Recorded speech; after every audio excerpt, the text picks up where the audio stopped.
The community supported me. They have done an incredible job at always have united around whoever's the subject at that moment. You think you know why John Foster only ended up as runner-up on American Idol? Wait until you hear the truth behind the stage. Hidden scandals, shocking decisions, and emotional battles the cameras never showed. This isn't just another story, it's the one they didn't want you to know. John Foster, a name now etched deeply into the memories of loyal American Idol viewers from the latest season, is not a figure who appeared suddenly on the entertainment scene. Behind his calm demeanor and a voice that can shake a studio to silence, lies a life journey that is anything but easy. Born and raised in a small southern town in the United States, John grew up surrounded by modest means. His father worked as a mechanic in a local garage, and his mother juggled part-time jobs at a neighborhood grocery store just to keep the family afloat. From a young age, John displayed a deep and undeniable passion for music. But unlike many of his peers who attended music academies or had personal vocal coaches, John's access to formal artistic education was non-existent. Instead, he taught himself to sing by watching endless YouTube videos and practicing alone in a tiny 3x3-meter bedroom that doubled as his sanctuary. His voice started catching attention when he performed at local church events, community fairs, and the occasional backyard wedding. Still, no one could have predicted that this small-town kid would one day step onto America's biggest singing competition stage. There were no mentors, no connections, no industry push, only sheer determination and an overwhelming love for music. In fact, when the opportunity to audition for American Idol came, John almost didn't make it. He couldn't afford the plane ticket to the audition city. It was only thanks to a crowdfunding initiative started by his old school friends and support from the local community that he managed to scrape together enough funds to travel and try out. That audition changed his life. What followed was a roller coaster ride of fame, viral moments, and a journey that captivated millions. Yet even with all that raw talent, emotion, and grit, John Foster finished as the runner-up. And now, people are left wondering, how could someone so gifted, so beloved, not walk away with the crown? When John Foster walked into the audition room of American Idol, no one in the production team or among the judges expected that a defining moment of the season was about to unfold. He didn't come in with flashy clothes, a dramatic backstory edited for maximum tears, or a rehearsed stage presence. He simply walked in, slightly nervous, with nothing but a humble smile and a guitar strapped across his shoulder. The room was quiet. The judges glanced at one another, half expecting another generic performance. But the moment John opened his mouth to sing, the entire room shifted. It wasn't just the technical precision of his voice that caught their attention. It was the soul in every single note. He chose to sing an old Sam Cooke ballad, one not many contestants dare to touch. But with a single breath, he turned that classic into something new, raw, and hauntingly beautiful. The camera panned to the judges, and one by one, their expressions softened. First intrigue, then awe. Katy Perry teared up before the second verse. Lionel Richie leaned in, stunned, while Luke Bryan simply whispered "wow" under his breath. But it wasn't just the judges who were moved. The video of John's audition was uploaded hours later, and within 24 hours, it had already gone viral. 5 million views, tens of thousands of comments, and shares flooding TikTok and Twitter.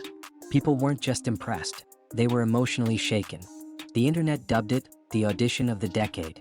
Viewers across the country described feeling chills, some even crying without knowing exactly why. It became clear that this wasn't just another talented contestant. John Foster had that unexplainable it factor. Something that made you feel seen, understood, and moved, all within 3 minutes of a performance. Producers quickly noticed the impact and reran the audition multiple times in promos, and media outlets from BuzzFeed to Rolling Stone began covering the unexpected phenomenon. In a season already filled with hopefuls, John's audition stood out not because it was perfect, but because it was real. That moment changed the trajectory of the competition and cemented his place as a frontrunner. But as powerful as that entry was, it also raised the stakes, placing enormous pressure on John to keep delivering perfection week after week. Pressure that, behind the scenes, began to take its toll. Following his viral audition, John Foster's life changed overnight. Not gradually, but in a blinding flash of attention that would overwhelm even the most seasoned of performers. From the moment the episode aired, John went from a name no one had heard to a trending topic on every major platform. Interview requests poured in. Fan accounts popped up on Instagram and TikTok. Memes, tributes, and vocal reaction videos flooded YouTube, and within days, people began calling him the soul of American Idol. But with viral fame comes invisible baggage. Every step John took after that moment was scrutinized, dissected, and judged, not just by fans but by media, critics, and idol producers themselves. Suddenly, every performance wasn't just another chance to shine. It was a test to prove he deserved the hype. And while John always gave his best, the emotional toll of needing to top himself week after week became an invisible burden on his shoulders. Behind the scenes, he began to feel that weight pressed down. According to Idol crew members who spoke off the record, John often stayed late into rehearsals, obsessing over his pitch, his tone, and his expression. Perfectionism crept in, not out of arrogance but fear. Fear of disappointing those who now believed in him. Fear of being just another viral audition. As the live shows began, viewers saw a contestant who delivered flawless performances, but they didn't see the sleepless nights, the vocal strain, and the self-doubt building quietly beneath his surface. Fellow contestants described John as kind but withdrawn, someone who gave everything on stage but disappeared backstage. In confessionals, he admitted that the praise scared him more than the criticism, because the higher the pedestal, the harder the fall. Week after week, he met expectations with stunning renditions, from soul ballads to stripped-down acoustic sets. But with each round, the judges' compliments became less about his artistry and more about whether he could win the whole thing. "You might just take this entire season," one judge said. But what few realized was that John never asked for the crown. He only came to share his voice. Fame, as it turned out, was not the dream. It was the challenge he never signed up for.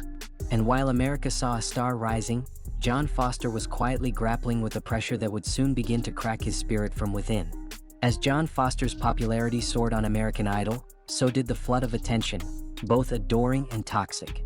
In the age of social media, fame is a double-edged sword, and while John's voice captivated millions, it also attracted criticism that was sharp, sudden, and relentless. At first, it was the usual: debates about song choice, speculation about his chances, memes poking fun at his humble fashion or his soft-spoken personality. But as he continued to dominate the competition, the commentary turned cruel. Anonymous users accused him of being overrated. Troll accounts dissected his facial expressions, his speaking voice, and even his background, questioning whether his humble origin story was just a PR stunt.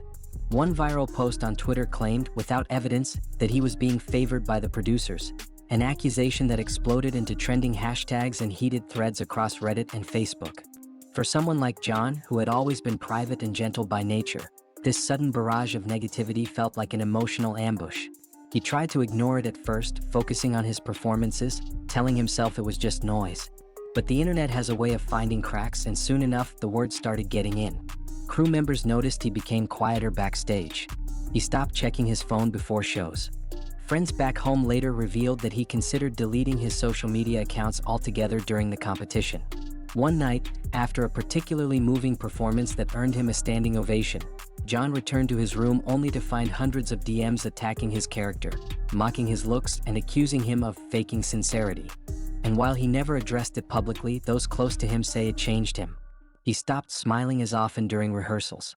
He began questioning every artistic decision. Even the judges noticed a shift. He was still great, but the light in his eyes began to dim. This was no longer the story of a small-town kid chasing a dream. It was the story of a young man being chewed up by the machine of instant fame. And in a world where likes and retweets are currency, John learned the hard way that for every fan who cheers you on, there's another waiting to tear you down, no matter how pure your intentions or how honest your heart. The semi-final of American Idol is always one of the most critical nights. It's where the pressure reaches its peak, where dreams teeter on the edge of triumph or collapse. For John Foster, the semi-final was meant to be his moment of solidification, the point in the competition where he would remind everyone not just why he belonged there, but why he was born to sing. He had rehearsed a hauntingly beautiful arrangement of a classic rock ballad, stripped down, raw, and full of emotional weight. It was a performance designed to be unforgettable. But what happened on that night became one of the most unexpected and controversial moments of the season. As the lights dimmed and the first notes rang out, something seemed slightly off. John's eyes were heavy, his shoulders tense. Some viewers noticed it right away. He wasn't fully present. The vocals, while still strong, wavered slightly in parts that he normally would have nailed effortlessly.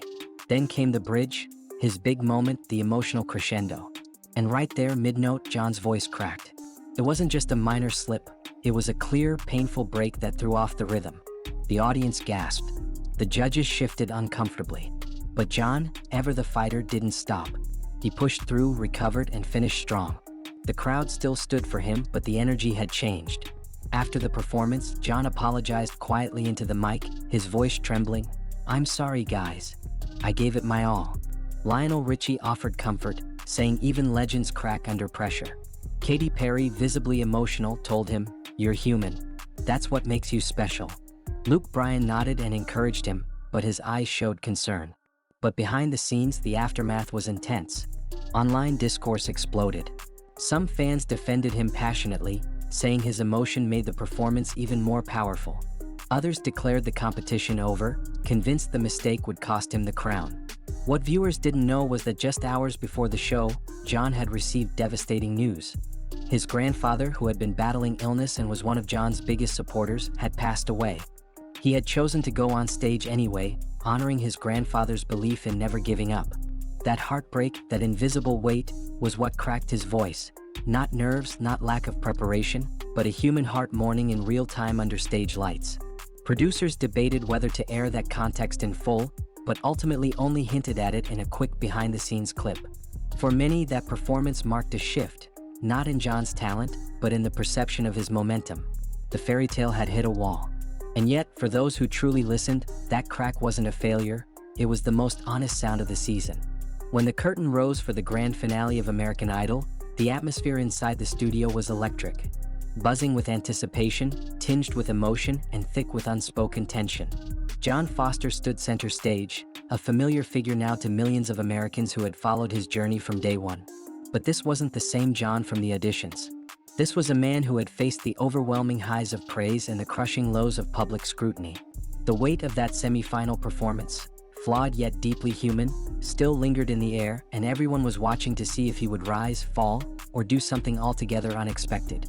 The finale lineup was fierce. His competitor was equally talented, confident, and polished. A crowd favorite who had built momentum in the latter half of the season. John, in contrast, entered the final night like an underdog again, a status he hadn't worn since the beginning. But it suited him. It reminded people why they had loved him in the first place. For his final performance, John made a bold decision. Instead of choosing a power ballad or a surefire chart hit, he performed an original song, one he had written himself in the quiet hours between rehearsals and isolation. The lyrics spoke of loss, resilience, and carrying the weight of expectations when the world demands perfection. With just a piano and a spotlight, he poured every fiber of his being into that moment. And this time there was no crack. There was only clarity, raw, brave, and breathtaking. The audience erupted. The judges gave a standing ovation. Social media lit up with support. But as voting opened, there was uncertainty in the air. Had that one moment of vulnerability in the semi-final been too much for some viewers? Would America choose safe brilliance over emotional risk? The results came in, and in a moment that would be etched into Idol history, John Foster was announced as the runner-up. A stunned silence fell over the room. Even his competitor, now the winner, looked shocked and slightly unsure. John, however, stood tall. He clapped. He smiled. He walked forward and embraced the winner with genuine joy. But the cameras didn't catch what happened backstage, when he finally sat down alone for a second and took a deep breath that trembled just slightly. In that moment, John had given everything and still walked away without the trophy. But in the eyes of millions, he had already won something far greater. That night, #JusticeForJohn trended on Twitter. Fans created tribute videos, radio stations played his original song on loop, and celebrities began speaking out in his favor. The world may not have handed him the title, but they handed him something perhaps even more powerful: belief. In a world obsessed with perfection, John Foster reminded us of the beauty in imperfection, of courage in authenticity, and of how losing the crown didn't mean losing the throne. The final curtain had fallen, the applause faded, and John Foster stepped off the biggest stage of his life, not as the winner of American Idol, but as its most talked about runner-up in years. For a few days after the finale, John was everywhere.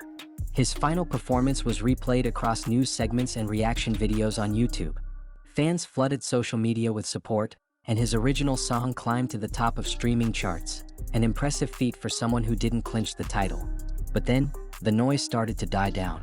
Not because the world forgot about him, but because John Foster, the man who had opened his heart to millions, suddenly went quiet. There were no rapid-fire media appearances, no constant updates on his social media, no new singles or flashy announcements. Instead, a silence began that felt odd to many. The entertainment world expected him to strike while the iron was hot, to ride the wave of momentum. But John didn't. Rumors swirled. Was he overwhelmed? Was he struggling emotionally? Had the industry turned its back on him? The truth, as it would quietly emerge months later, was more human than scandalous. John had stepped back to heal. The intensity of the spotlight, the emotional cost of the competition, and the personal grief he carried silently throughout the show had left deep marks. In interviews given much later, John admitted that right after Idol ended, he returned home and spent weeks just being with family, taking long walks, writing music for himself, not the market. "I needed to remember who I was before all the noise," he once said in a podcast that resurfaced months after its release. His team received countless offers, from major record labels, from branding companies, even from reality show producers. But John declined many of them. He didn't want to be a product. He wanted to be an artist. It was a risky move, one that confused industry insiders but earned him even more respect from fans who valued authenticity over manufactured fame. For months, John remained largely absent from mainstream media, but his name was still whispered in online communities.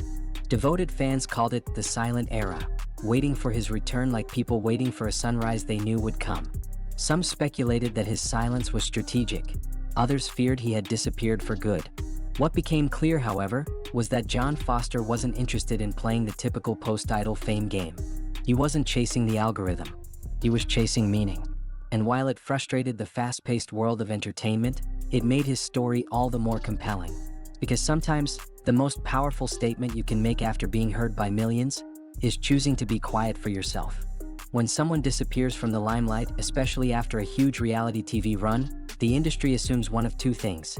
Either they're regrouping with a plan, or they've quietly walked away for good. In John Foster's case, neither assumption proved entirely true.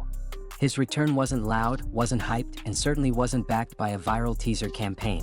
Instead, one quiet evening nearly a year after the American Idol finale, a YouTube notification popped up for those still subscribed to his nearly dormant channel. John Foster, Home Sessions, Volume 1. No announcement, no press release, just a 12-minute video of John sitting in a dimly lit room, surrounded by books, with only a mic and an acoustic guitar. It was intimate, raw, and emotionally breathtaking. The views trickled in slowly, not with explosive virality, but with a steady flow of loyal fans who had waited patiently for his voice to return. And when it did, it wasn't just familiar, it felt wiser, weathered, honest. In that first video, he performed 3 songs. One original, one haunting cover, and one tribute to his grandfather, whose death had loomed silently behind his Idol semi-final performance. His voice cracked again, but this time it didn't matter. It felt right, like coming full circle. Over the next few weeks, John uploaded more sessions, always unpolished, always real. He wasn't chasing numbers, he was reconnecting with his purpose.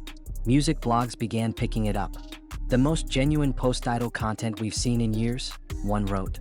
But more importantly, fans connected. The comment sections were flooded with long, heartfelt messages from people who said his music helped them through grief, heartbreak, and depression. One user wrote, "I used to listen to John because he had a great voice. Now I listen to him because he sings the truth I'm too scared to say out loud." What made John's return so impactful wasn't just that he came back, but that he came back on his own terms. He refused to be a commodity. He didn't sign with the biggest label or hire a flashy PR team. Instead, he partnered with a small, independent studio run by former Idol crew members who believed in artist-first projects. He began performing in small venues again, coffee shops, indie theaters, charity events. It was a far cry from the Idol stage, but somehow, it felt more powerful. There were no judges, no scores, no votes, just people in a room listening. That quiet comeback turned into a slow-burning revival. Spotify streams grew steadily. Playlists began adding his songs. Eventually, he released a full EP titled Unfiltered, a collection of songs born out of solitude, pain, and self-discovery. It didn't break any records, but it broke expectations. Critics praised it. Fans wept to it. And John? He stayed grounded through it all. No massive tours. No overhyped promotions. Just the same voice that had once cracked under pressure, now telling stories with strength. His story became a rare one in the entertainment industry. Not about fame regained, but authenticity reclaimed. In a world obsessed with winners, record deals, and headlines, John Foster carved out a different kind of legacy. One that wasn't born from confetti cannons or golden trophies. but from quiet resilience, raw storytelling, and a refusal to let the industry shape him into something he wasn't. By the time his EP Unfiltered had made its way into thousands of playlists and late-night car rides, something unexpected happened. John started to be seen not just as an American Idol runner-up, but as an artist who had endured, evolved, and emerged with a stronger sense of self than ever before. People no longer talked about him with the pity often attached to runners-up. They talked about him with admiration. High schools invited him to speak at graduations. Mental health groups asked him to perform at awareness campaigns. Indie filmmakers used his music in their end credit scenes.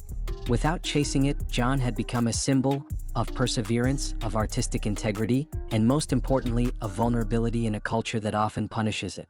Music critics, once skeptical of reality show singers, began referencing him in think pieces on post-fame authenticity. Even former Idol judges commented in interviews how John's journey stuck with them far more than some winners they had forgotten. But through all that, John stayed incredibly human. He still answered fan messages personally. He refused to monetize his grief or craft his music around algorithms. He kept creating songs that sometimes had no hook, no catchy chorus, just truth. And that truth resonated. His fanbase didn't explode, it matured. Many who followed him from Idol stayed, but now there were new listeners too. People who'd never watched a single episode of the show, yet found him through a playlist recommendation and stayed for the depth of his lyrics. There was one track in particular, Half the Crown, that became his most streamed song, a haunting ballad about losing publicly but gaining privately. It became an anthem for everyone who had ever been overlooked, rejected, or underestimated. TikTok creators used it in videos about failed relationships, job losses, and personal rebirths.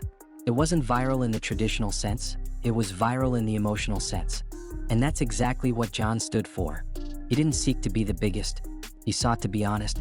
And in doing so, he redefined what it means to make it in the entertainment world. He didn't need the mainstream industry's seal of approval to be considered successful. His legacy wasn't measured in numbers, it was measured in lives touched. By choosing silence when others wanted noise, authenticity when others offered branding, and emotion when others demanded polish, John Foster became something rare, a real artist. And that legacy, quietly built, remains louder than any applause could ever be. In the noisy world of entertainment, where virality is currency and instant success is often mistaken for long-term value, John Foster's story offers a counter-narrative that feels more relevant now than ever. His journey, from a soft-spoken hopeful on American Idol to a deeply respected artist who walked away from the spotlight to rediscover his soul, resonates far beyond the confines of a talent show. What makes John's story truly powerful isn't the fact that he was a runner-up, or even that he made a comeback. It's that he dared to be human in an industry that often demands perfection. He let his voice crack on national television, admitted he was grieving, confessed to burnout, and chose healing over hype. That vulnerability became his strength, and it's what continues to draw people to his music years later.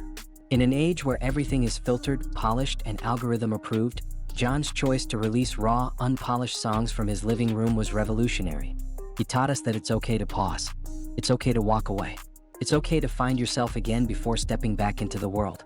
And most importantly, he reminded us that art is not about being the loudest, the most followed, or the trendiest. It's about connection. His quiet approach built a community, not just a fan base. People who felt seen in his lyrics, who felt comfort in his sadness, who found courage in his silence. His story continues to inspire not because it's dramatic or scandalous, but because it's real. Every aspiring artist who feels like they don't fit the mold, every person who has lost something publicly and had to grieve privately, every soul who has chosen authenticity over applause, they all find a piece of themselves in John's journey.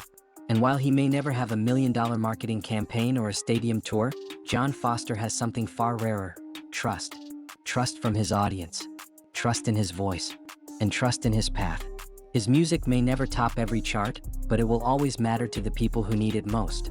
And isn't that the truest form of success?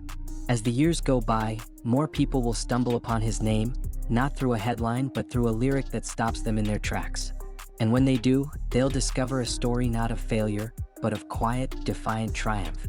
A story that reminds us all that sometimes, coming in second means you win something far more meaningful. Thank you for watching. Find other interesting videos in our channel's playlist.